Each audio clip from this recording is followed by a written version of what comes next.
Hello everybody and welcome to the DDNet After Dark stream on a Friday night that we do each week, where we look at something a little bit more adult, I guess, mature, sometimes fan servicey, sometimes just adult in theme, and this week we are looking at Creeping Terror. Now, Creeping Terror is a Stalker horror game from 2017 which landed without making much of a splash at all.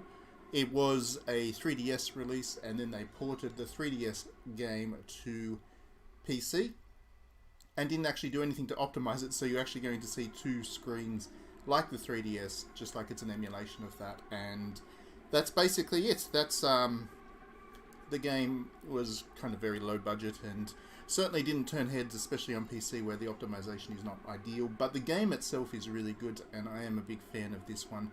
As a fan of Stalker horror, this one has really captured my imagination, or did anyway. I actually haven't played it on PC. I only recently bought it, having basically retired my 3DS. So, and I haven't played it on 3DS for a couple of years either, but I figured that this was a good excuse to play it again, and I'm going to use you as guinea pigs as I play it. So we'll give people a moment or two to jump on now that I've shared the link out on Twitter and whatever. And once they are, we will start to play.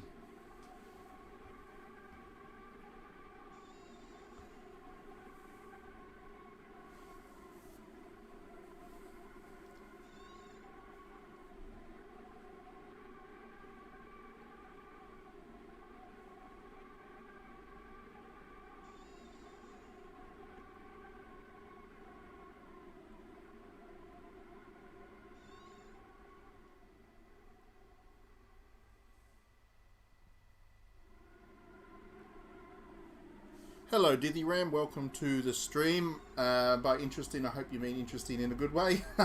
I'm not sure what you'll think of this one, but it's certainly a game that I've enjoyed. The aesthetic suits me, I guess.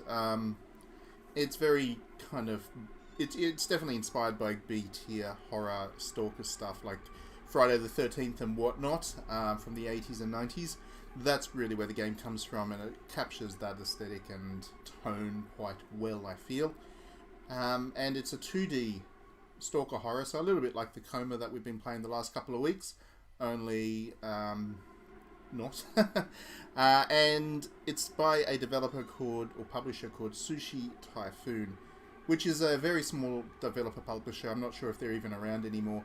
They were actually a small branch of a film studio that was set up to give games a go, and that film studio was actually closely involved with Shion Sono, so there's a bit of a connection there with my favourite game director of all time. It'd be nice if he had worked on a game, but he didn't. But yeah, this is where this all comes from. It's from a very niche part of Japan, and their entertainment industry. So let's get going with it. Nothing really to mess around with the options and whatever. Like I said, I haven't actually played this on PC yet, so I don't know how it's going to go. I don't know if I'm going to be able to play it properly, or if I even remember how to play this game. We'll find out, I guess. New game.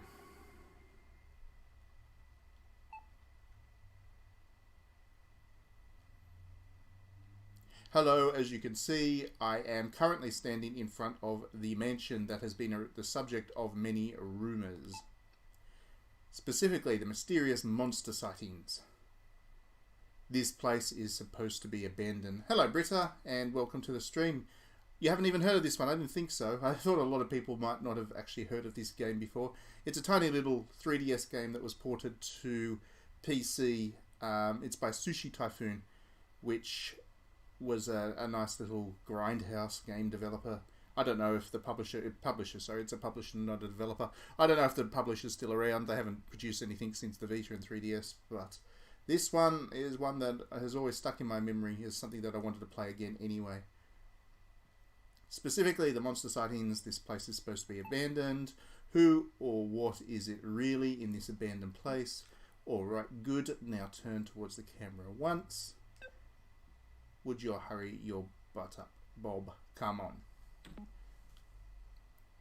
Don't push me. So here we go. So as we see, it's a bunch of kids with a camera exploring a haunted location. So that's always that's a classic. That's a classic 80s setup for sure. Yes, it is slightly niche. It is very niche, actually.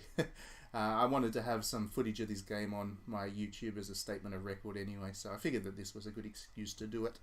Yeah, as you can see, nice character models there. Very simplistic because this was a 3DS game. The bottom screen isn't utilized for anything at all. The bottom half of the screen there, because like I said, this is just a straight emulation of the 3DS.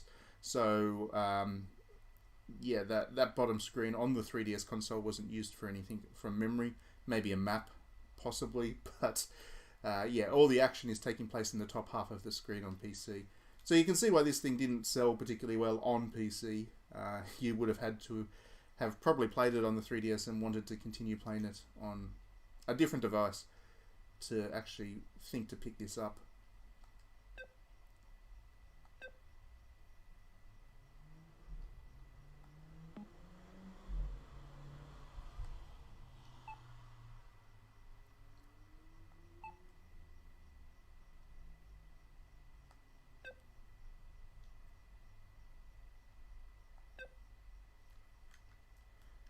Standard teen drama stuff leading up to the stabbings for 80s horror. It's got the aesthetic down pat right from the start.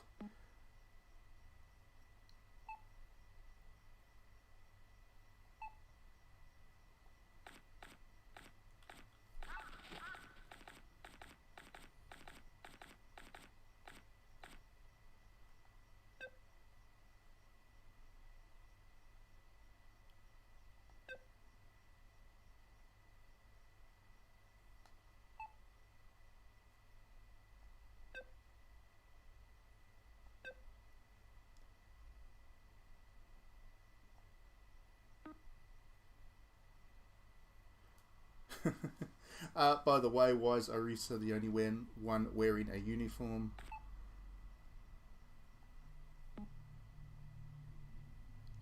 I'm sure we're about to get a very good explanation.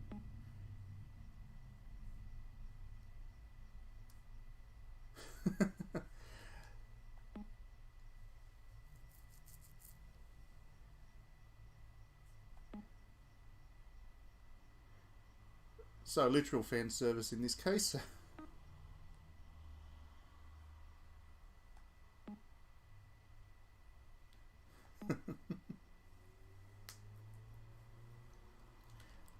A cute girl in a uniform exploring a strange mansion. Who knows what will happen? So actually, one of the things that I like about this game, and one of the reasons that it kind of appeals to me, is that it does definitely riff on both the gameplay type of structure and the tone of Clock Tower 3, which was a favorite horror game of mine back on the PlayStation 2. It's 2D rather than 3D, as Clock Tower 3 was, and has a completely different story and narrative. But yeah, the aesthetic is there, and you can guess that the developers of this one were probably fans of Clock Tower 3, and part of the reason they did the uniform thing was for that reason. It certainly captures your attention, does it? It certainly does.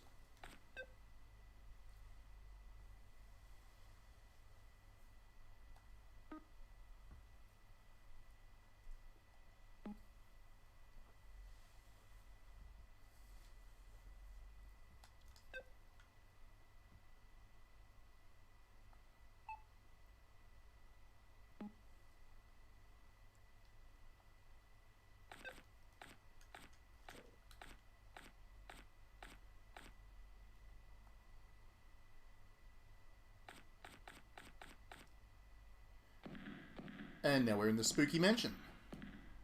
Once again, very 80s spooky mansion. Very grindhouse.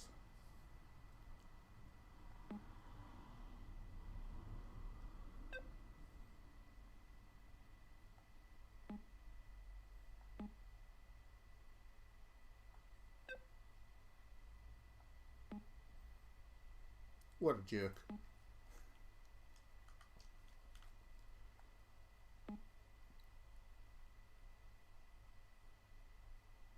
Walk around over there for a bit and go into the room right in front of me. Rightio. So we're playing as Arisa, as it turns out. What a lovely name.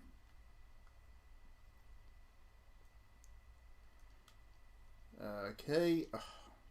I've got to learn the controller maps for this, actually.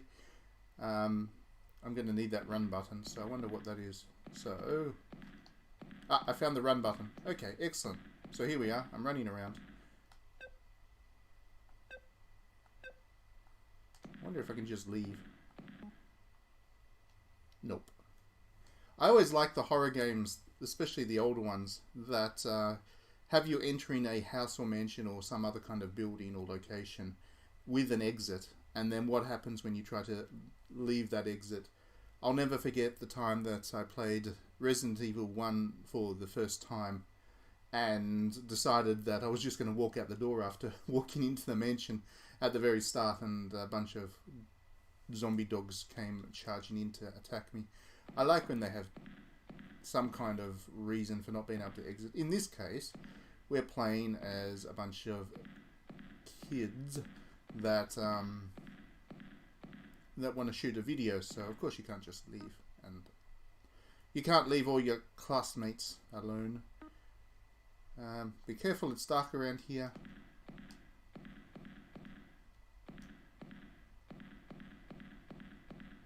So it's a fairly creepy house, as we can see. Now we're told to go into this door, so let's go in here.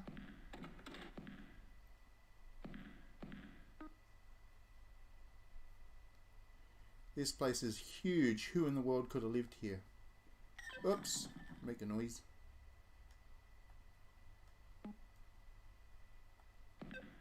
Hopeless. Absolutely hopeless is that guy.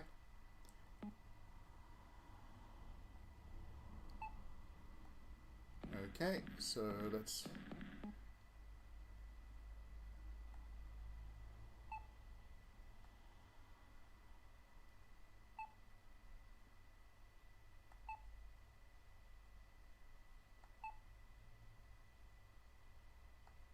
Good reporting there, Arisa.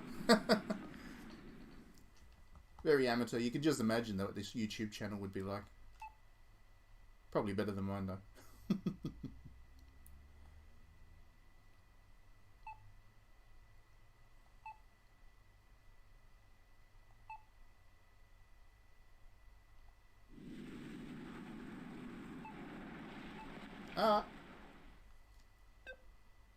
The floor gave away on us, and now Arisa's all alone.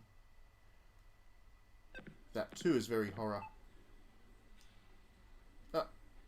So we have these little cutaways where we get, I guess, a look into the characters' lives at school outside of the terror and the horror.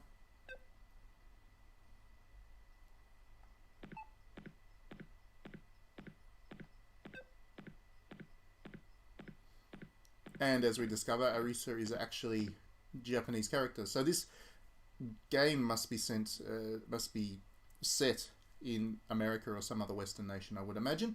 And Arisa is a transfer student.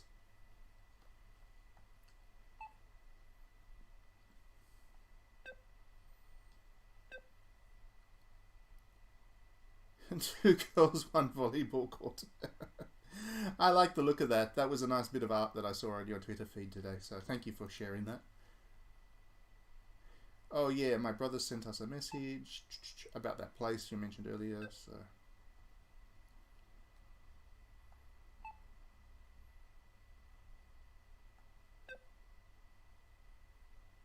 We should install a flashlight app on our phones just in case. Yep, that's probably a good idea. You've got to be careful wandering the forest at night with men. That's good advice too.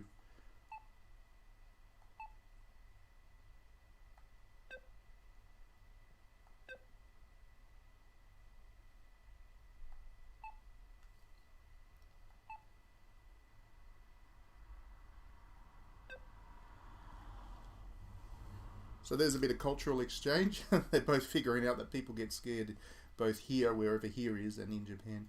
So do people do silly tricks like going into haunted houses back in Japan? Yep.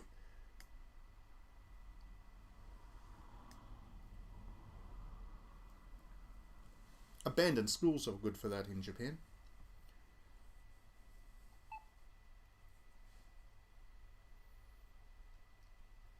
And that's actually, that one there is quite true. People do it to get horror chills, kind of like a way to cool yourselves off during the summer heat.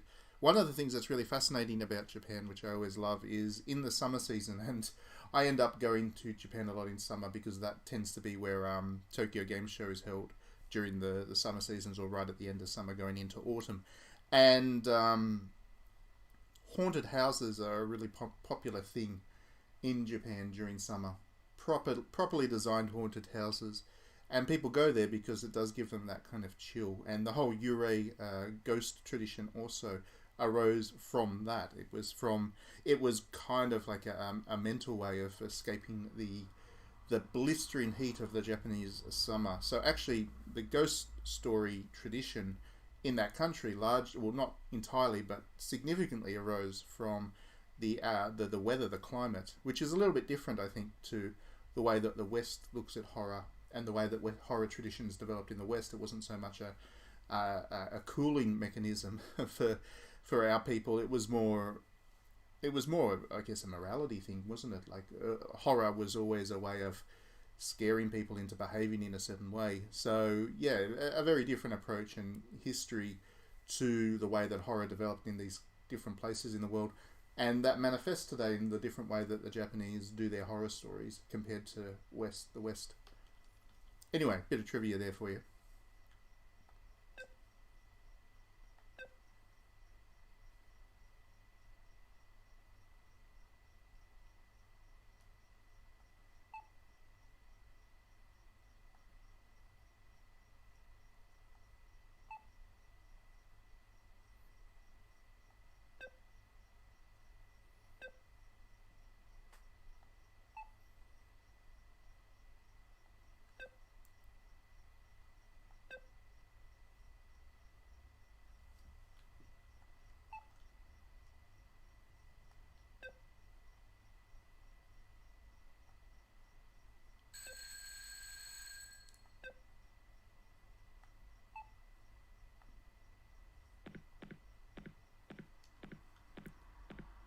So that's the end of that flashback, and it wasn't a map, it was like a tools thing at the bottom screen. There you go. Okay, so we've fallen down into some kind of cave or something, it looks like.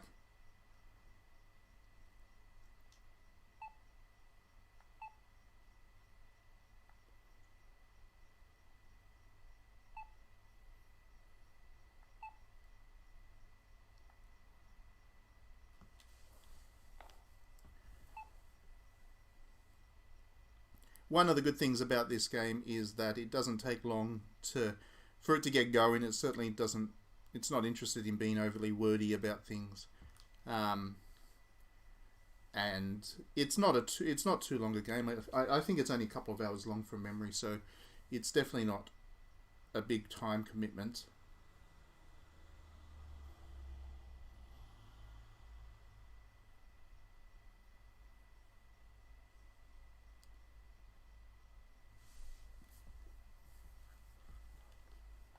Alright, so we fell down all the way and now we're all alone.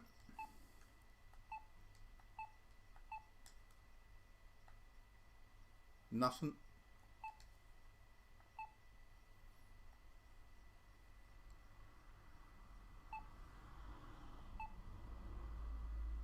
And on top of that, we've lost the phone. But you can imagine it would be lost if you fell that kind of distance.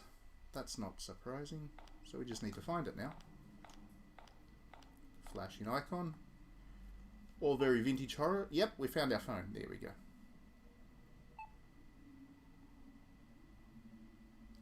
Bye, Britta. Thanks for joining us. We'll see you next time.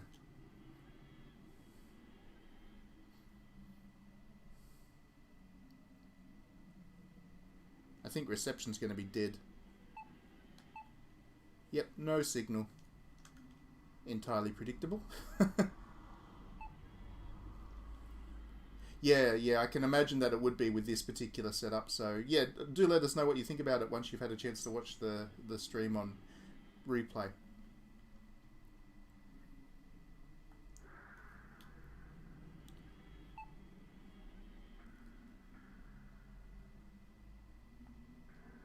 So now we are all on alone. No signal, can't use the phone. We need to figure out how to get out of here. That's the next trick.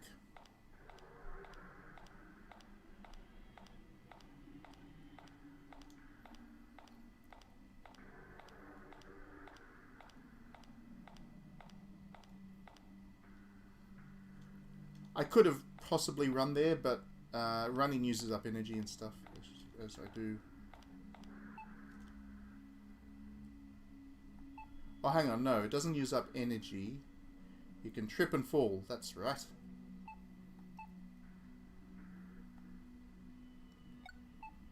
There we go. So, very high-tech phone. The light is the equivalent of a full flashlight in strength, which is pretty neat.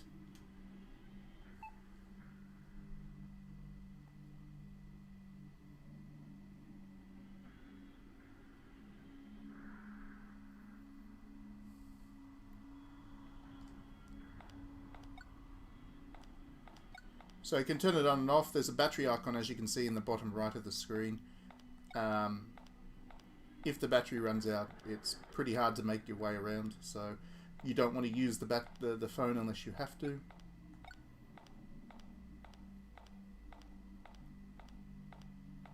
There's an exit there. So we need to go up here.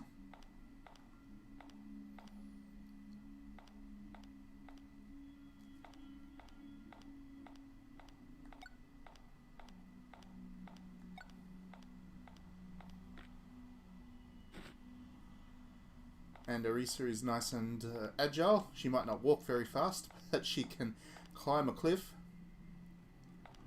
like a pro. Still making progress. Oh.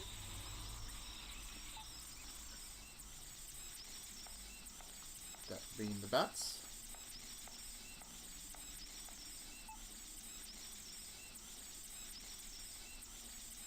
Scared of bats. That's unfortunate. Light won't get rid of them either, so we've blocked off making that progress. But we can go through this cave here and continue to look around. What do we got?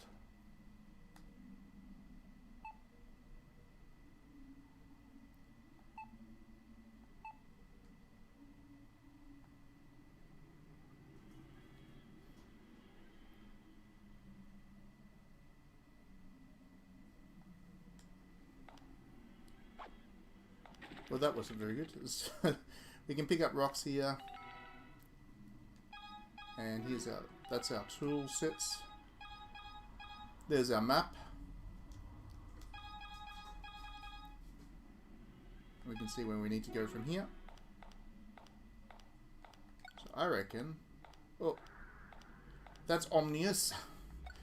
A door with chains everywhere. Don't know if we can go through there. Probably locked. Never trust the door with chains in a spooky mansion, that's for sure. So we can't get through there. I wish tools were just lying around on the floor, then I could use one to destroy this.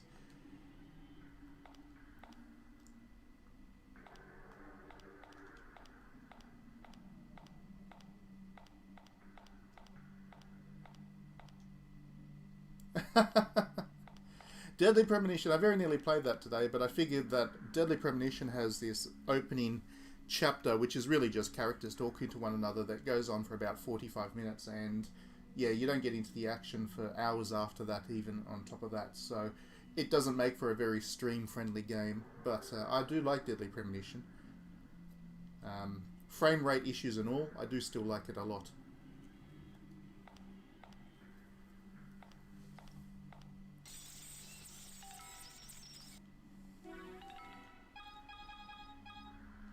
Now, we were told that the rock will scare away the bats, so let's see if that is true. Shoo bats. Oh, it worked. One little stone was enough to scare away the entire flock. What's a group of bats called? Flock? An entire flock of bats. I'm going with flock. What do we got? Oh, it's a big creepy bridge.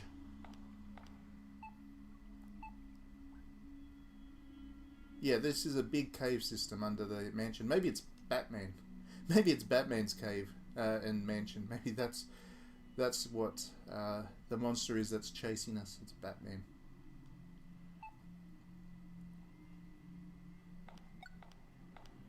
I can't believe I'm okay. That's famous last words. Still looking for a way to cut the chain to that door, because I mean, you've got to imagine that door must be some kind of exit. So need to deal with that.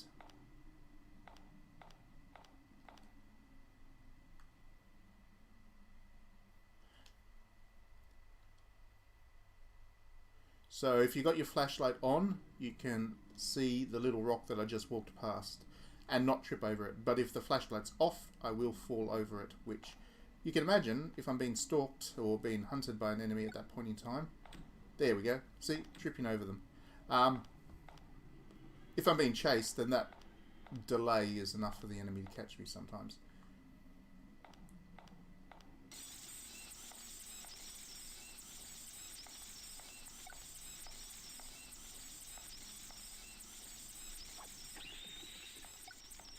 Going back to Deadly Premonition for a moment, I'm looking forward to that game growing in its reputation over the next 10 years like the last one did.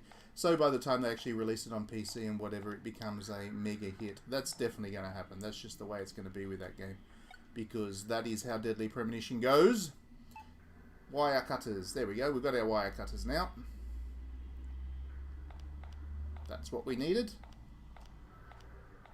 So yeah, Deadly Premonition is going to be a cult classic for certain. Pretty much all the criticisms that have been levelled at it are the exact same criticisms that were levelled at the last one, and the last one managed to survive it and become the cult classic that it is. Pretty sure that this one will as well. It's just as smart in terms of its storytelling and whatnot. Let's just skip over that and not trip it. Let's not trip over the rock there.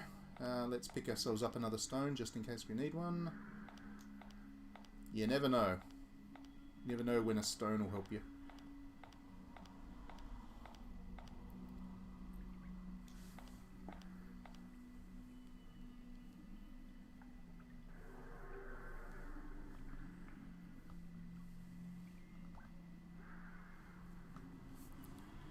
So, still making progress, going back over this creepy bridge.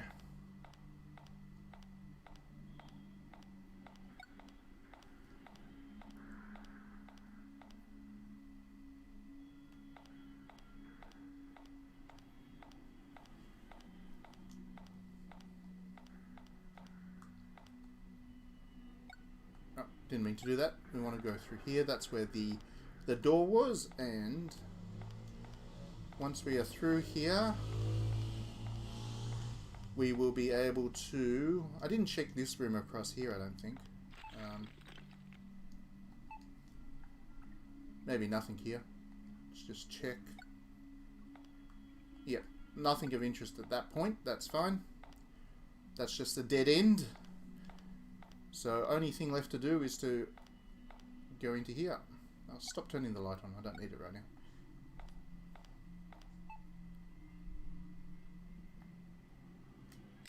There we go.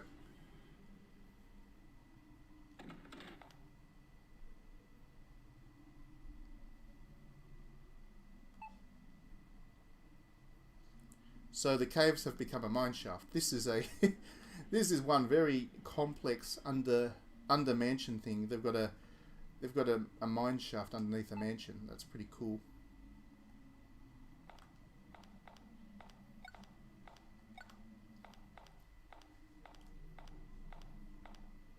An abandoned mine shaft.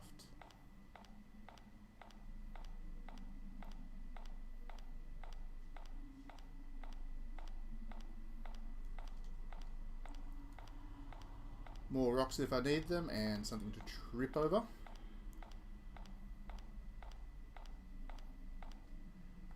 Let's go into here.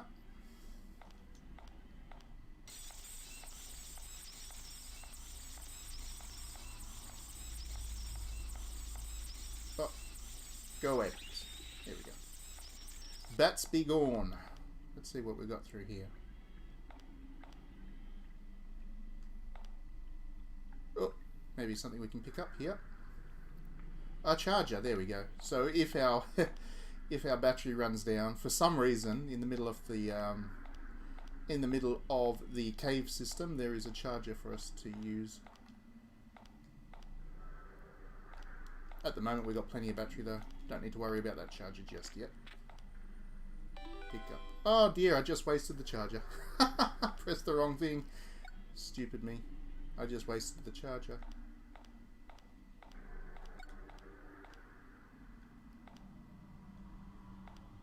Oh yes, we can crawl too. We can crouch down.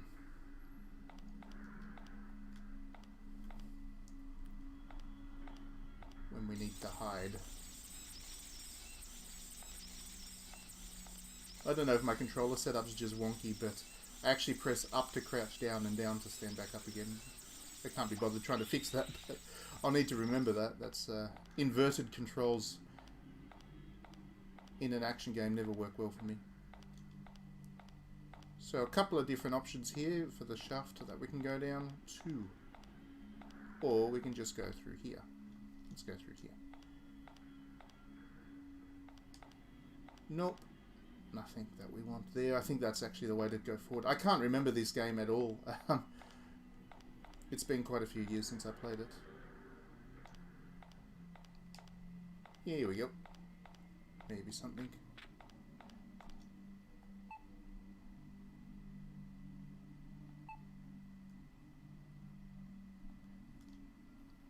That's good to remember.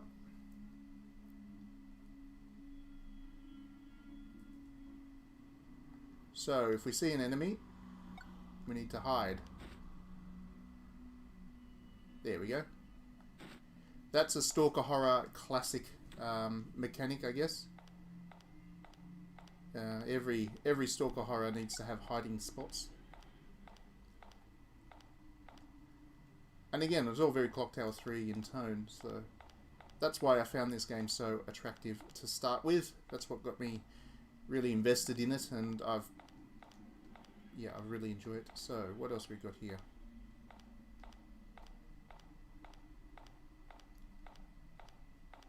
Something there.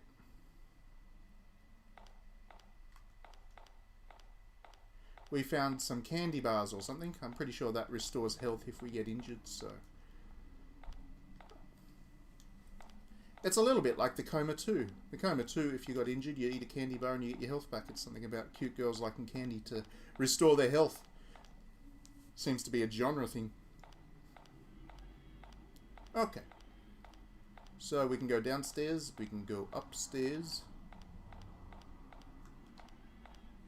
Well, let's go down. Continue this exploring.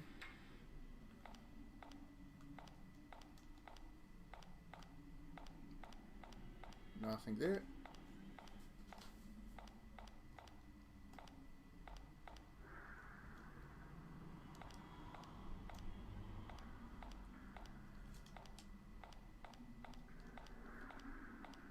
It's a pretty extended mine system. There we go. We'll need that rock. I was short a rock. How do I change items? I think, there we go. Because I don't want to accidentally eat the candy bar. And waste it like I wasted my charger.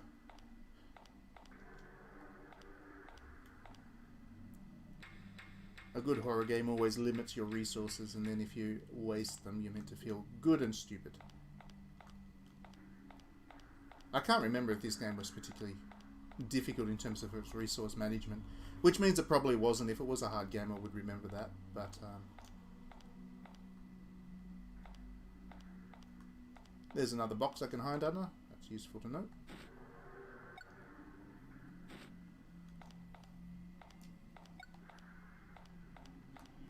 And nothing there. Okay, so one thing that's important is that we remember where our hiding spots are, and our map doesn't actually tell us, which isn't great, but the bottom floor of the mine shaft to the left is a hiding spot.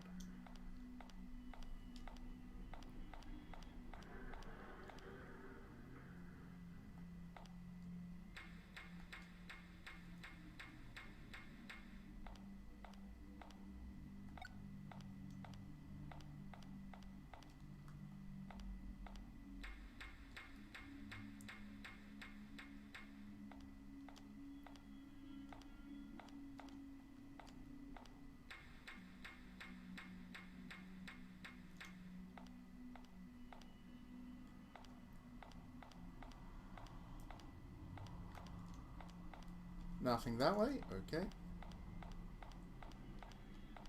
So we'll run along this way and...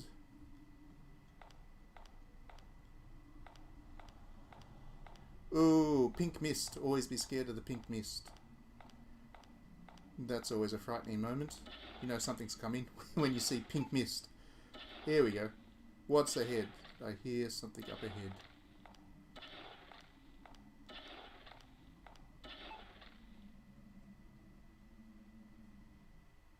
Oh, someone's there. Maybe they know where the exit is.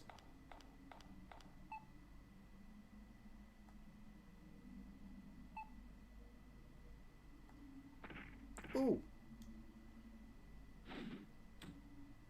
That's creepy. Old man miner with a pretty neat hat.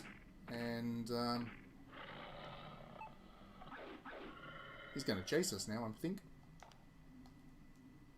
We might need to run.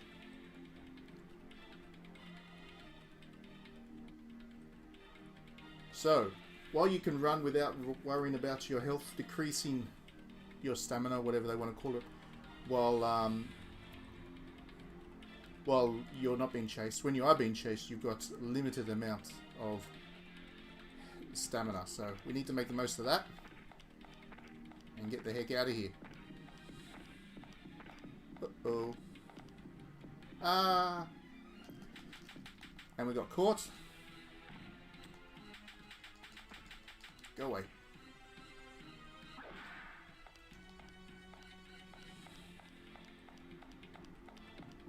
Oopsie.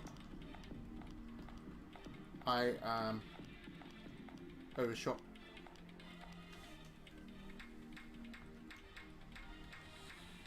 But I think I'm safe now. I think the enemy ain't going to chase me much further. Because that was a scripted scene, I think. I hope so. I hope he leaves me alone. I better eat some chocolate to recover that health I've just lost. There we go.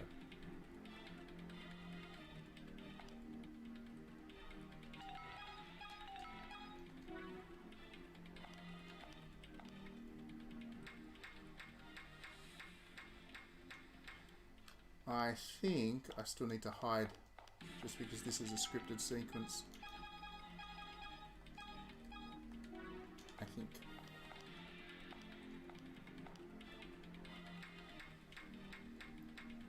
Now, if I remember right, the hiding spot was this way.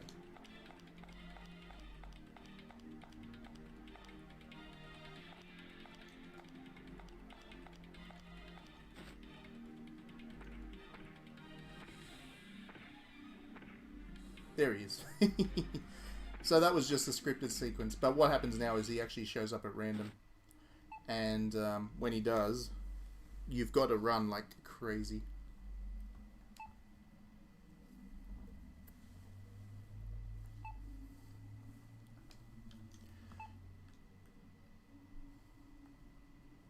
So where the Coma, which we've been playing the last couple of weeks, the Coma was a little bit more focused on the storytelling and the point-and-click adventuring.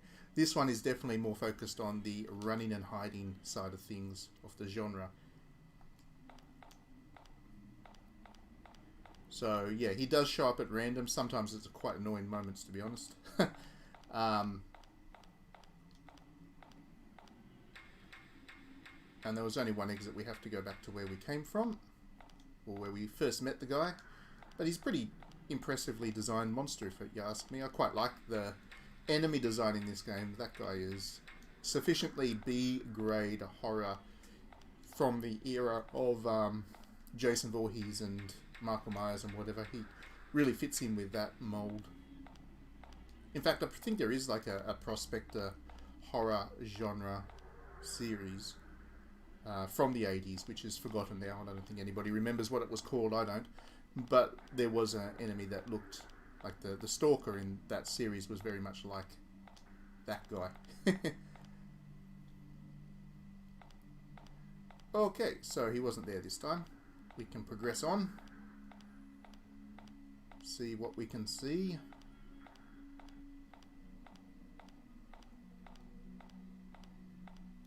There being a door there.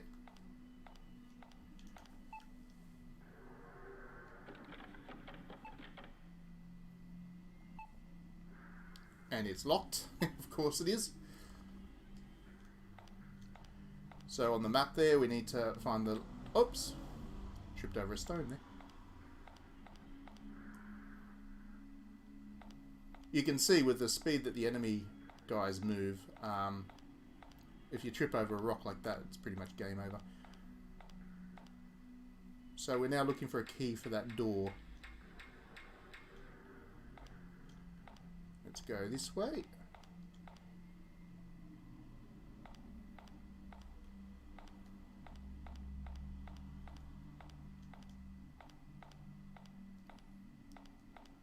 There's a door there.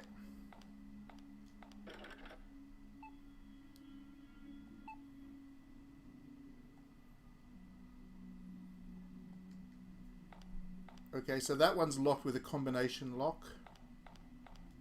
And there's a power generator in there, which we might need to access at some point, so let's keep that in mind.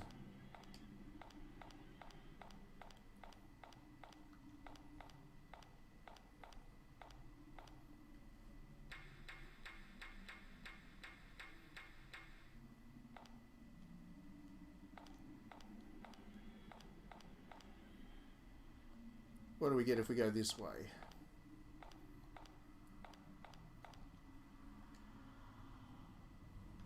A rock.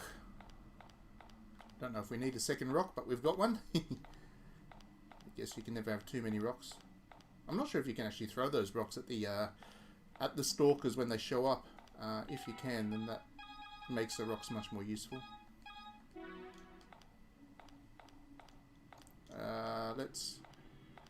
Let's go down here and see what we can see down here.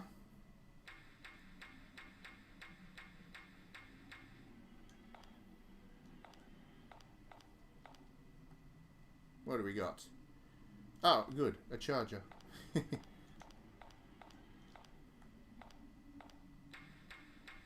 So I've been saving my battery because, I don't know, I didn't want to run the risk of it running out. But now that I've got a charger, I can use it again. The flashlight.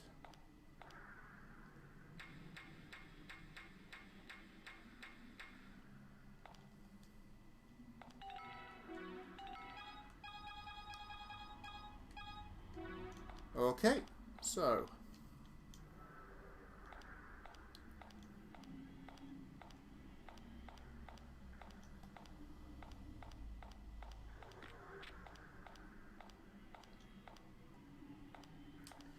that looks like a prison door to me.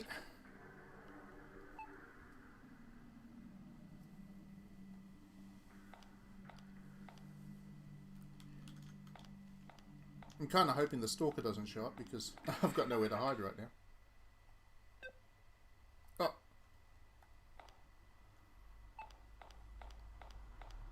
That's one of our mates.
Thanks for the candy bar, friend. Alright. So we need to actually go back, I believe was the point of that interaction. But first I want to check out this additional room over here. I'm still looking for that key, aren't I? This might be a key. What do we got? Ah, no. More candy.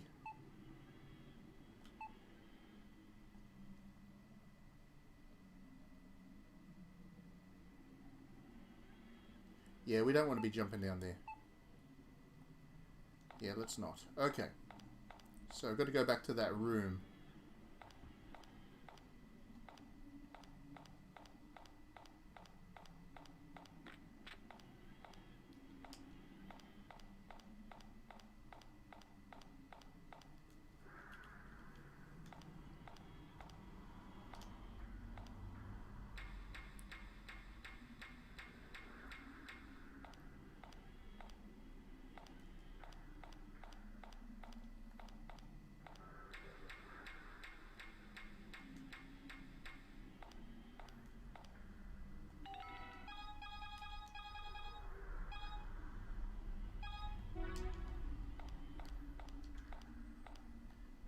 Up the ladder here.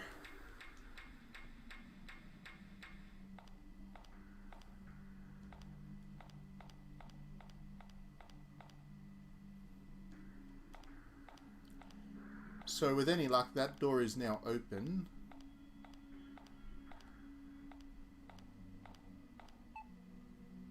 Yeah, it was open. Spooky. Open for spooky reasons. Another charger. Excellent. So we've got plenty of battery power now. And what do we got here? That'll be a key.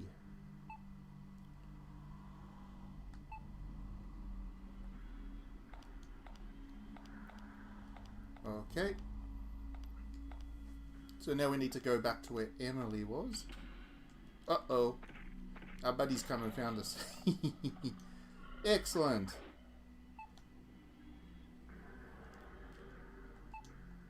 It's the monster. It's the monster. Run!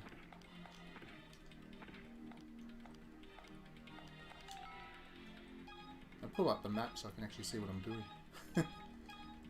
You can pause when you pull up the map, which is handy. Uh-oh. Stay away, Mr. Monster.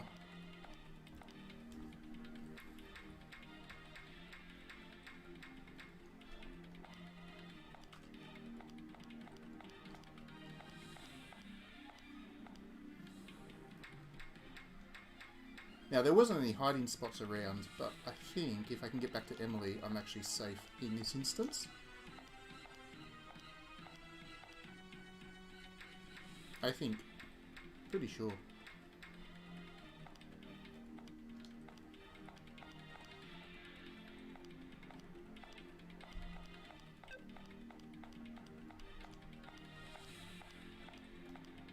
Don't need to tell me twice, Emily.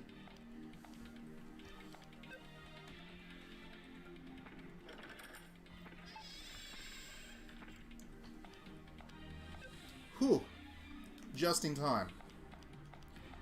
So that's now twice we've escaped our friend, Creepy Eye.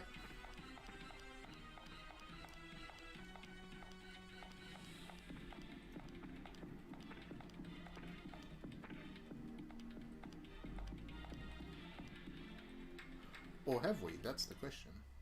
Phew! We got away just at the end there.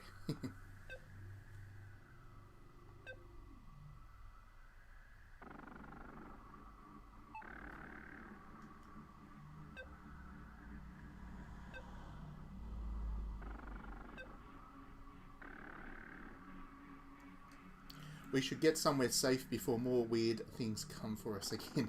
That is words to live by for certain.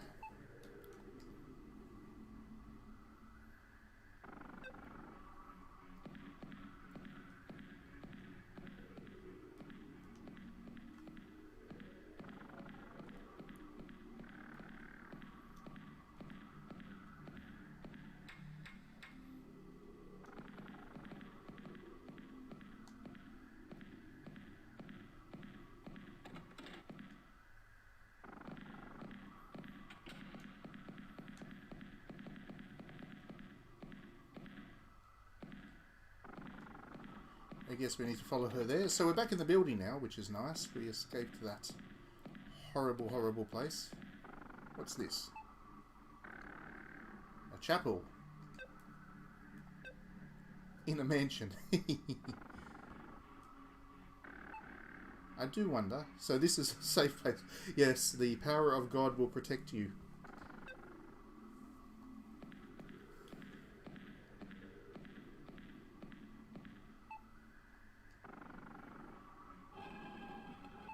Not so much. Secret room.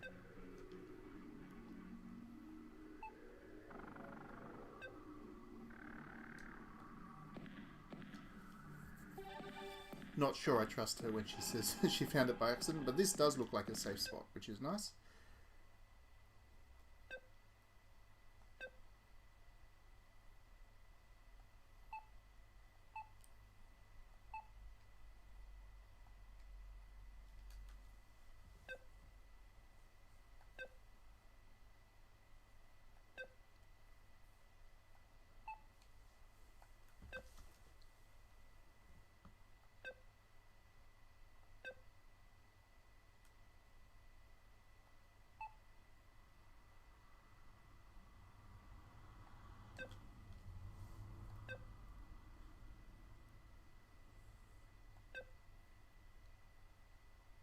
You think? The monster that chased us looked wrong. Yeah, just a little bit.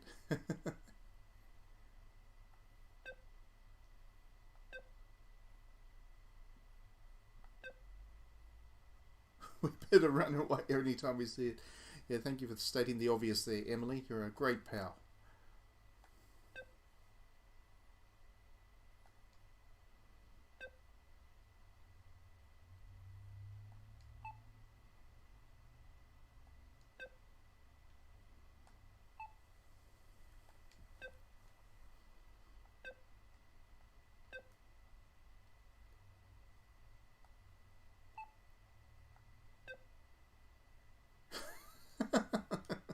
There's definitely something a little bit suspicious about Emily. That is for certain.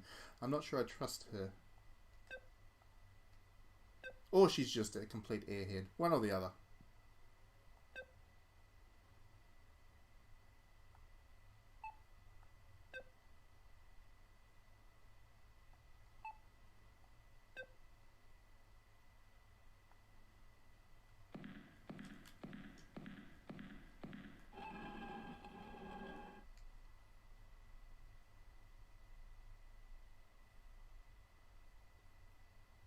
So that's the that is the safe room in the game.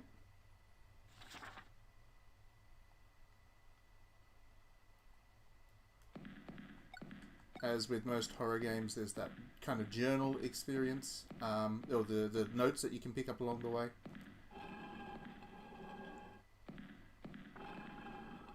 And we can head back in, which is nice. That's a nice, good safe spot right there. So it's best to save in the safe spot. The safe spot. Alright, so we might call a hold on this stream tonight. I hope this was interesting. I know this is a very different, or a very niche game, very, very unknown, and I just wanted to show it off. I had an excuse to play it, I guess, and I wanted to. So, thank you very much for watching. We may be back later on tonight with another stream if I have the time. I'm not 100% sure at this stage. Play something a bit different. Otherwise, we'll see you on another stream very soon. Have a great weekend if I don't speak to you or see you beforehand. Excuse me. Enjoy the games, and yeah, we'll catch you next time.